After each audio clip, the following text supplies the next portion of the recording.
Cravings, one of the biggest elephants in the room when we're talking about weight loss journey. And once we crave something, and unfortunately or fortunately our brain is wired like that, we crave really salty, sweet food full of carbs, fats, something like pizza, ice cream, different kind of desserts, fast food, etc. It's never like your inner voice inside your head is telling you, oh my god, I want broccoli, I want this salad, I want this apple.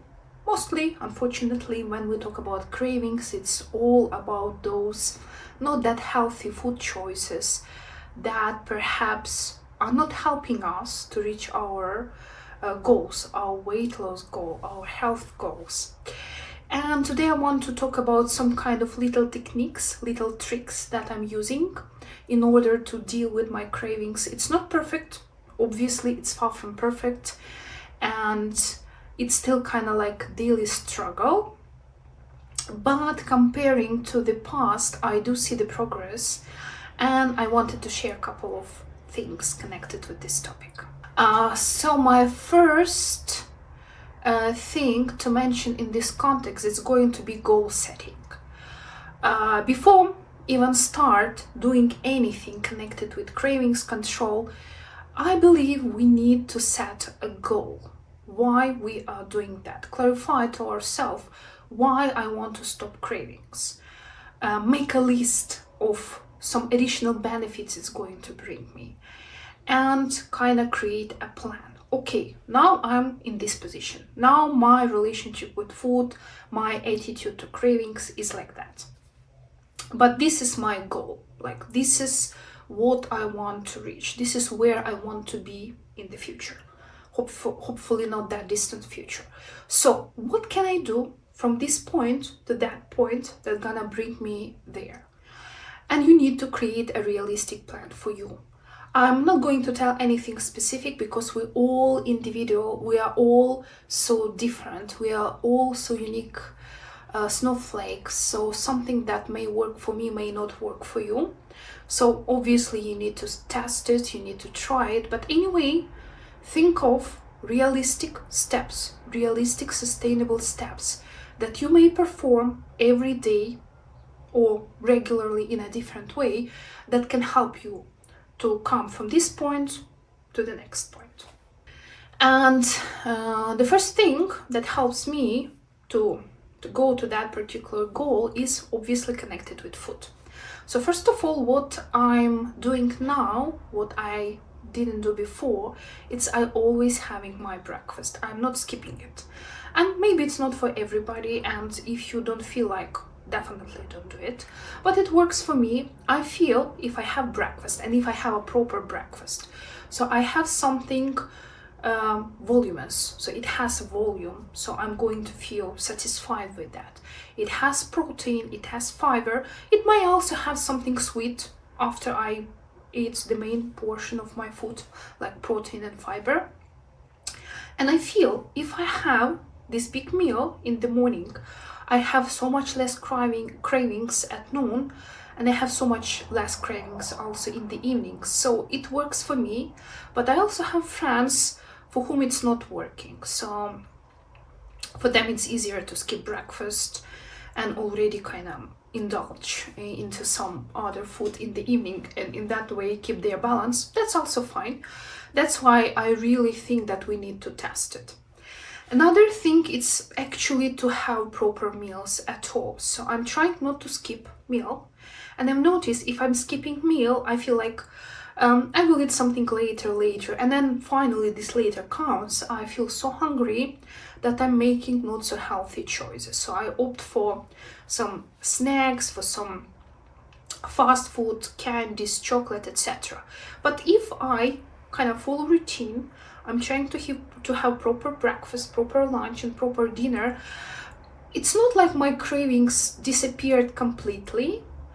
sometimes I really don't have it, and it may be connected with my mood, it may be connected with the female cycle, a lot of things to add to that. But overall, comparing to the past when I had cravings practically every day and I was skipping meals and I was not consistent with my meals, now the situation is so much better. And one more point to mention here is water. So in summer, because I live in a hot climate, it's easy for me to drink water. I drink a lot because I'm sweating a lot, and I'm not paying that much attention because I know I'm going to drink a lot of water, like even more than probably I would need or normally. But in winter and in this kind of transition period, like now it's spring, the weather is not so hot yet, and I noticed that I'm practically not drinking water. I may never skip my coffee. I do drink some herbal teas in the evening, but definitely I drink less water than I should. And once I started paying attention to that, so I started putting the water in front of me and measure it somehow. I'm trying to drink like at least 2 liters. I've noticed also that my craving reduced, and it's a plus. So I think we also should pay attention to water, how much we are actually drinking. My next point, connected with what I've practically just said, I'm trying to pay attention to the quality of food.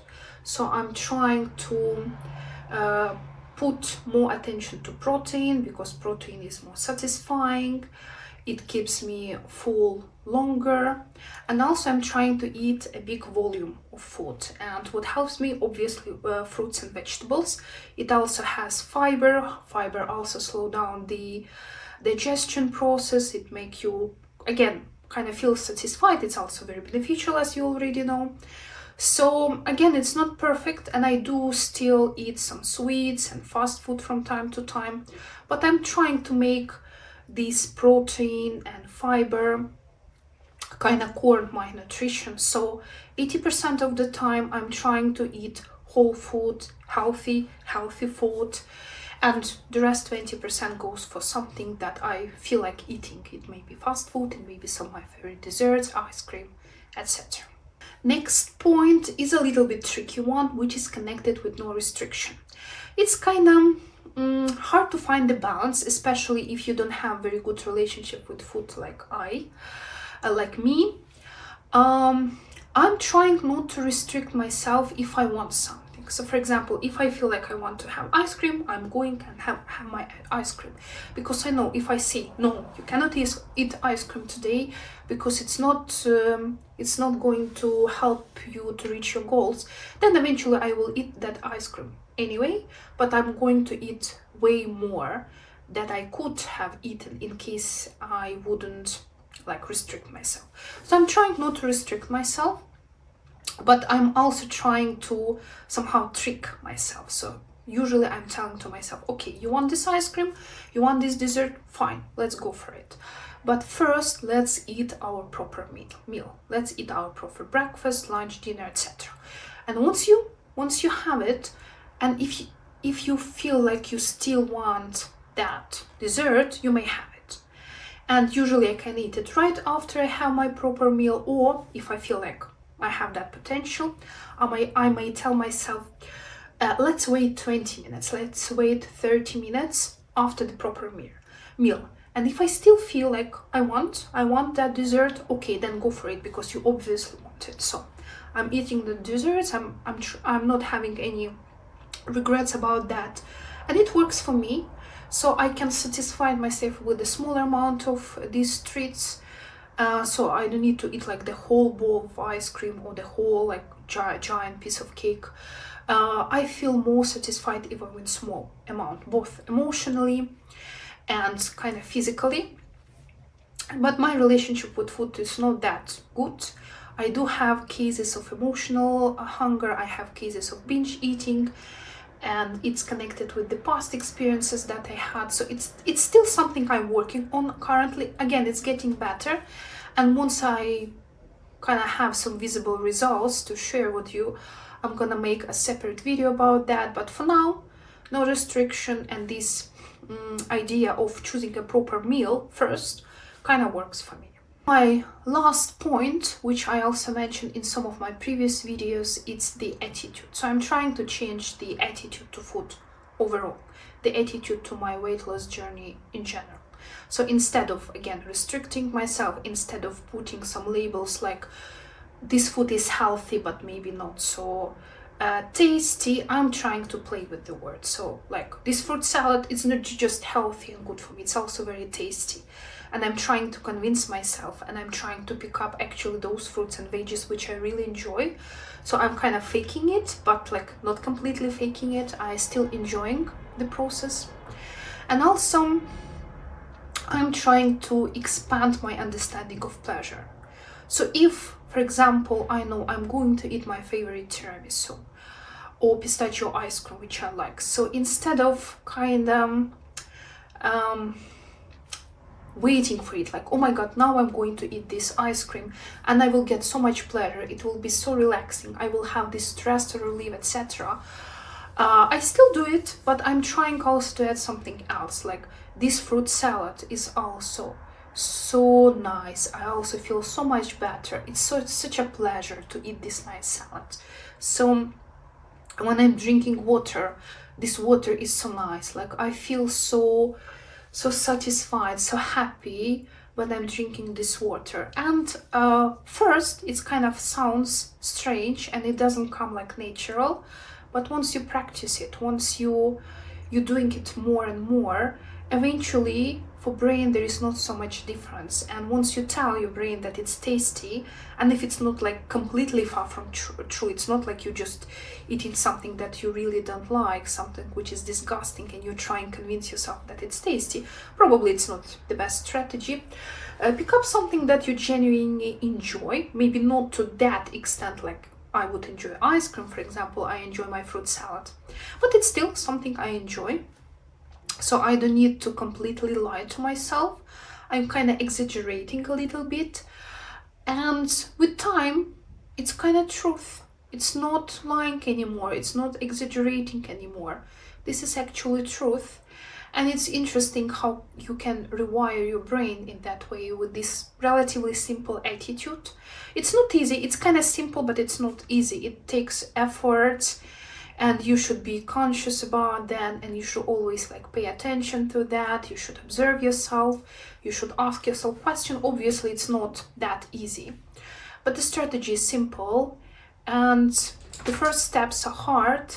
But while you're walking this path, while you keep sticking to your goals, it's getting easier and easier. At least this is something I have noticed recently, that all those new habits, especially in terms of attitude, that I have started implementing at the beginning of this year in January, now when it's already April, I feel they kind of coming more natural, more like organic, more effortless comparing to a couple of months before.